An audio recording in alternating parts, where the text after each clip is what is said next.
Hello, my name is Moving Cat and welcome to the very first episode of a brand new weekly series I am planning on doing on the brand new world, where my goal is to get higher age units all the way up to Oceanic Future units in the industrial age.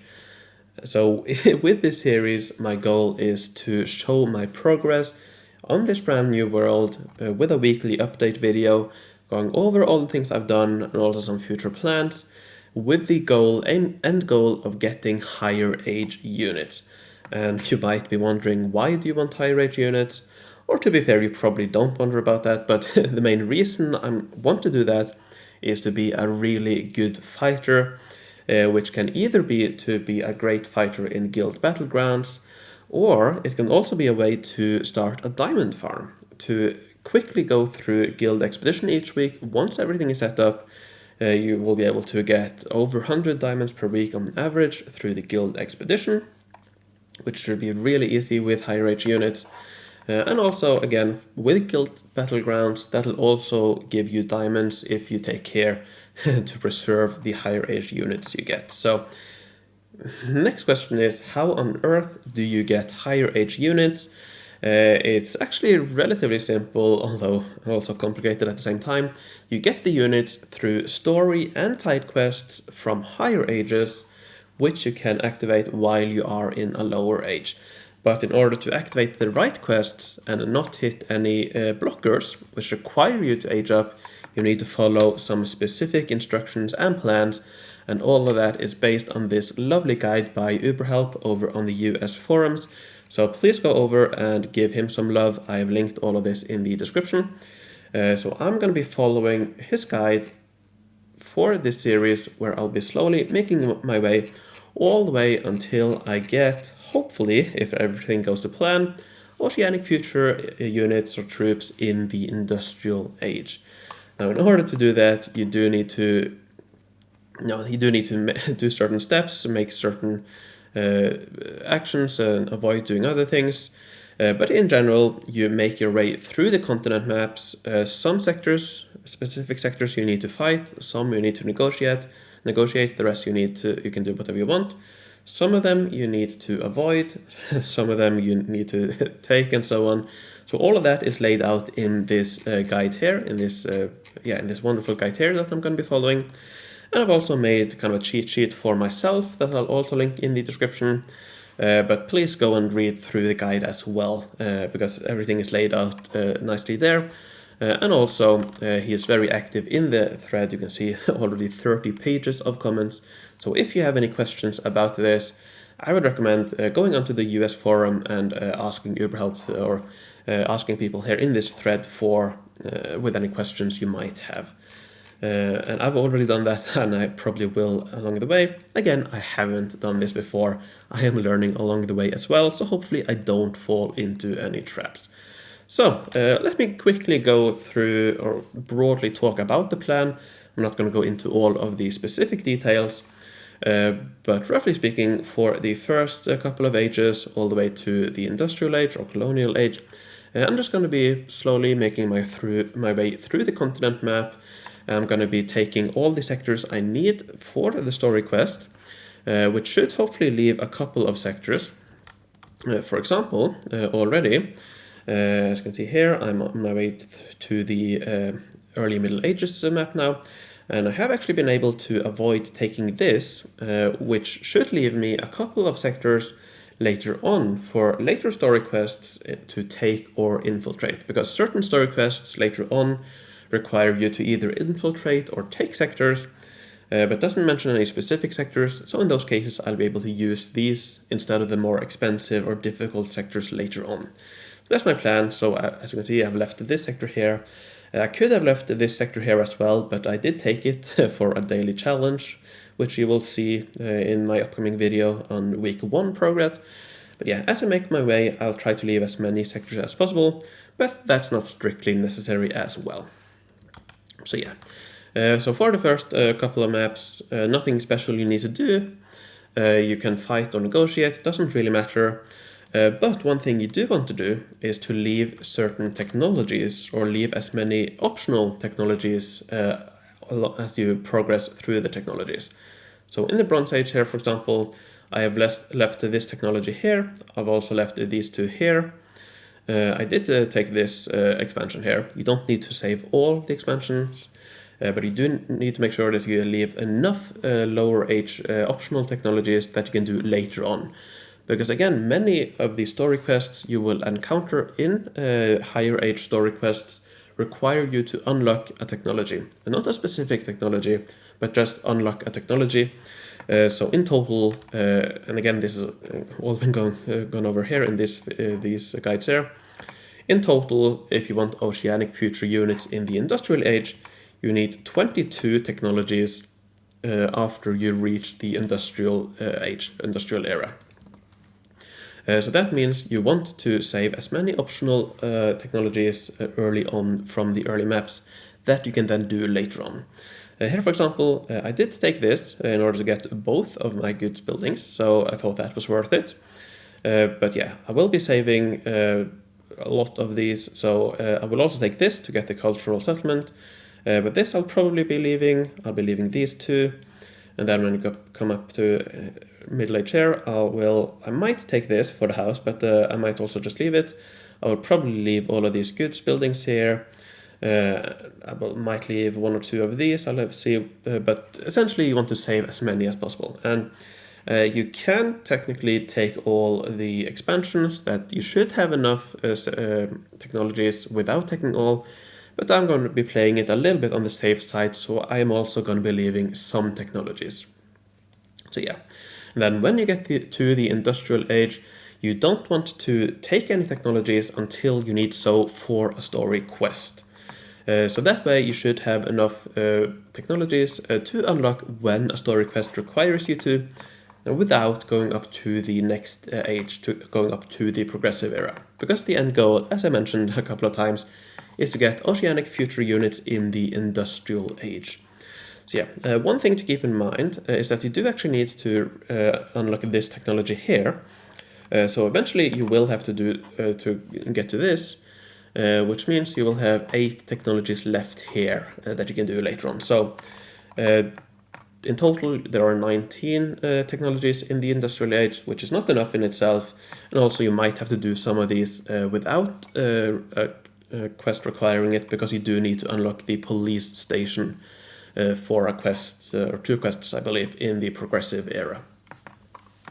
So yeah, make sure you have enough optional technologies in the lower ages that you can do later on. Alright, let's move on. So yeah, in the Industrial Era, this is the first time where you actually have to take care not to, or to negotiate and fight the correct sectors. Now, this isn't, I don't think this is strictly necessary, but essentially my plan is to do this bonus quest here in the early Middle Ages, as well as this bonus quest here in, I want to say the high Middle Ages or late Middle Ages, not quite sure which bonus quest line this is, but I also want to do this, but I don't want to do the Industrial Age bonus quest. There's nothing wrong with doing it, you can do it, but it will take some time to get through it, and I want to use that time to scout ahead for provinces in higher ages. So I'll probably be leaving that one, and in order to do that, I need to negotiate these 3 sectors here and fight these 3. And yeah, again, I will go through this more in detail when I get to this point in my weekly videos. So yeah, again, I'm going to be saving the technologies as I've mentioned. And also here for Industrial Era, if you want a couple more diamonds, you should negotiate with the natives, so native sectors. Certain sectors in the Industrial Age have native units, those you want to negotiate. And yeah. So yeah, I'm not going to go through all of this, but one interesting thing is that, or one quirk of the Progressive Era in particular, here you need to unlock 6 technologies for the story quest, but for one of these you actually need to unlock a specific type of technology. So either a military technology, I believe you can also do cultural, that'll change a little bit what units you get, but I'm going to be going for a military technology. So in this case, when I get here, I want to unlock a military technology, I'm probably going to be doing that with the, I believe it's the rifles in the industrial. I'm probably going to do it with this technology here. So yeah, I want to save this for when that quest comes along. And yeah, but other than that, you don't really have to worry too much about when or which technology you unlock. The rest are just simply research a technology, which should be easy enough. Another interesting thing is that after the postmodern era, once you get almost all the way through it, there is a quest that is called Your Choice, Truth or Dare. And this one, under no circumstances should you abort. You need to keep it there essentially forever, which will mean you will lose one recurring quest slot, but that's not why you're doing this, so that's not an issue at all. Also, in progressive or postmodern era, you also have another quest, the end of this chapter, which you need to wait with completing until you have completed both the contemporary and tomorrow era and the first sector of the future era maps. So it'll be really interesting to see how easy or difficult it'll be to get through contemporary and tomorrow era maps. This is to avoid hitting a so-called tech blocker, where if you do take this, then you do need to progress, I believe, all the way to the postmodern era, or perhaps even further, in order to get through a tech blocker that blocks you from progressing with the story quests until you research a specific technology.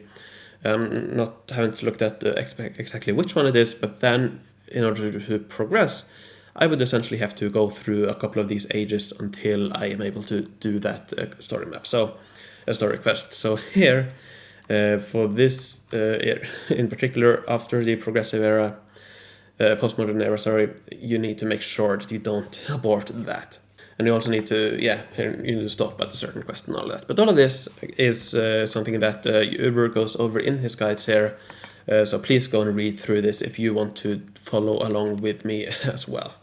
So yeah, and then finally, when I get to the future era, after I've done some of these specific things I need to do, which you can see here or in the guides, after that, it's just going to be about progressing through the progressing through the continent maps. There we go. In order to complete as many of the Arctic Future or all the Arctic Future story quests and Oceanic Future quests until stage 3. There are actually, when it comes to the Oceanic Future map, hopefully you can't hear that. That's a cruise ship.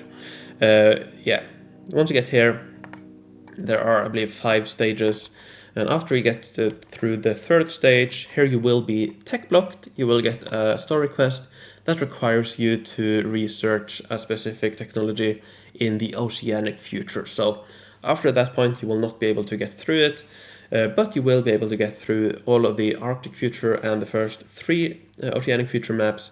And by doing that, you will get a lot of units. And again, in these lovely guides here, you will see specifically what units you can get. They are here. So in the Oceanic Future, for example, you can get 6 hydroelectric eel, 8 subcruisers, some crab mech, 4 turrets, and 2 manta. And specifically the turrets and the subcruisers and also the hydroelectric eel will be really, really good in the industrial age, naturally. So the turrets, for example, with the splash damage, will do wonders against the industrial era units. Same with the subcruisers, with the contact bonus, which means that the subcruiser always retaliates. This means a subcruiser will be really powerful against industrial era units. But you will also be getting a lot of Arctic Future units as well, which will be really good. You will also be getting hover tanks, for example, which will do really, really well. So in general, you'll get a lot of good units that you can use to get through the guild expedition and also do a lot of guild battlegrounds really, really easily. So yeah, I think I will leave it there for the plan for how to get the units. All of this, I think, will take probably at least a year. So this is a relatively long term. In terms of just the scouting times, it'll take around 8 or 9 months to just scout all the provinces I need to scout, but I also not sure if I will be scouting 24/7. I might need some time in order to actually take sectors. So I think perhaps around 1 year is a good target to try to reach. We'll see how easy that is, and especially this being a brand new world, getting necessary goods I need, and I do plan to buy goods because I do think I will need some higher age goods to get through all the continent map, and don't think I'll be able to fight my way through all. But yeah, buying a few future era goods, for example, or higher era goods, that should also be, that might also be expensive being a new world. But that's something that we'll see how that goes when I get to those points. Now, in order to do my best, in order to fight as many of these sectors as possible, I need a lot of attack boost as soon as possible. Now, if I go to this world right now, you can see that I have 2% attack boost and 2% defense boost, and that's actually because of the new castle system, which is quite interesting. So yeah, we'll get some bonus there, but mainly I'm going to be relying on events to get as high boosts as quickly as possible. And in order to get that, I do actually have some perhaps a little bit unorthodox strategies going forward in the next couple of events. So let's start with the Halloween event.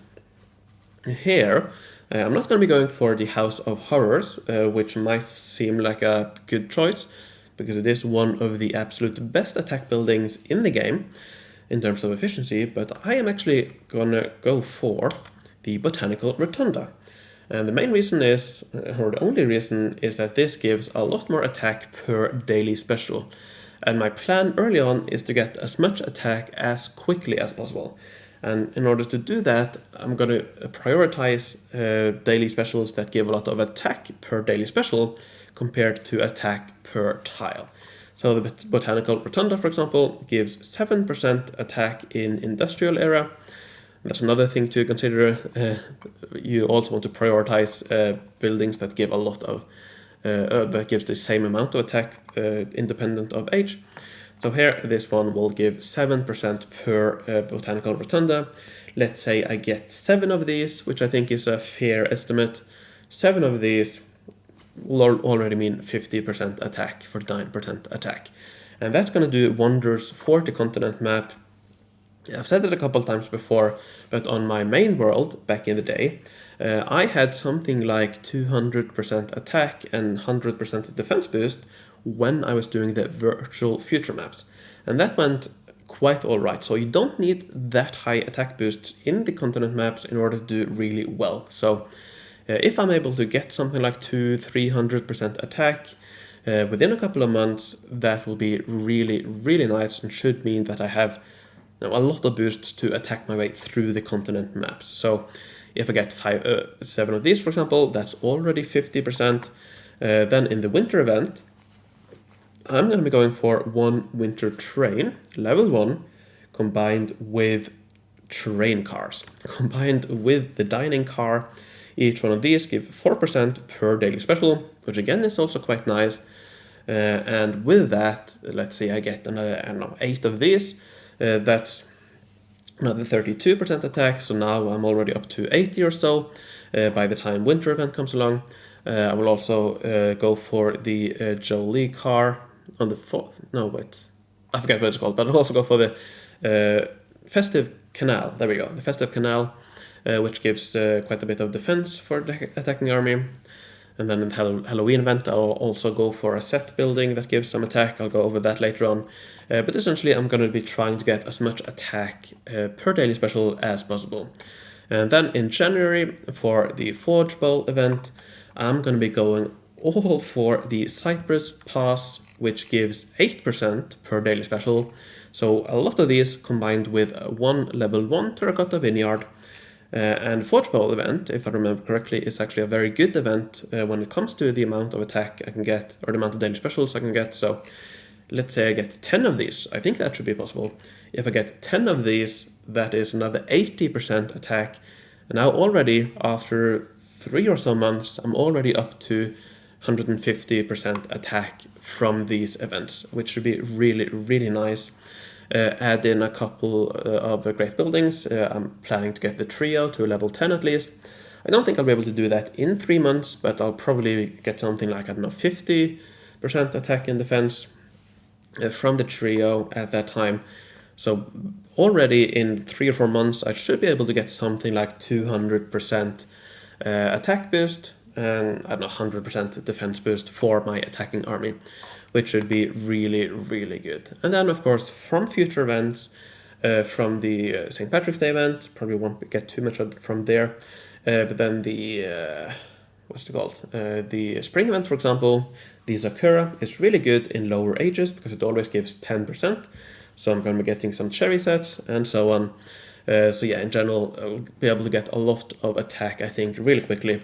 And then hopefully by the time I get to the Oceanic Future, Arctic Future maps, hopefully by then I will have a few 100% attack boost, which really should help a lot. So yeah, when it comes to the winter event, for example, I'm going to be going for the Winter Canal, of course. I'm going to be going for the Festive Canal for some more defense boost.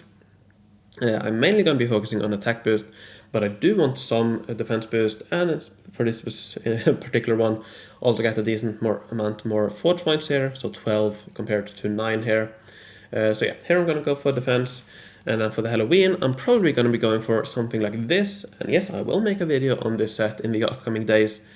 Something like this, which will give me 16% combined attack, so not the greatest, but definitely alright early on. So hopefully I will be able to get enough pieces for this. This one needs 10 pieces, and for that you get 8% forge points as well, which is really nice, and 16% combined attack. So in general, this will be really, really helpful. And then again, hopefully by the time I get to all of those maps, I will have a lot of attack, which would hopefully make it easier to fight my way through all of those maps. But yeah, all of that will take time, and I will be making weekly videos, as I mentioned a few times, and I would love it if you participate in those videos, comment, and hopefully if some of you also are working on this. First of all, hopefully my videos will be helpful, showing you how I progress, but I also really want to hear how others are doing. So if you also are doing something like this, please comment on my updates with your progress, and then we can compare, talk a little bit about that, and if you have some experience that you want to share about what you have done, if you encountered a pitfall, for example, or you did something wrong, it would be really nice to learn that. But also if you did something well, if you have a great strategy for fighting, for example, and all of that, it would be really good or really nice to hear all about that as well. So please participate in the comments for my weekly updates with your progress as well. So yeah, I think I've gone over what I want to talk about in this video. I will hopefully upload the first weekly video going over my progress the first week on Monday in a couple of days, if you're watching this at the time of recording. And yeah, hopefully you will find this as interesting as I think it'll be moving forward, and it'll be really interesting to see how difficult it will be to get all of the units I need. So, before I leave, I would like to thank my Patreons. I would like to thank Homestar, Merrick B, Ockler, PQ the Goat, Sabathiel, Hugo Count von Count, Rocco, Henrik der Erklärbär, and Mattia. Thank you all very much for your support. Take care, and I will see you in the future.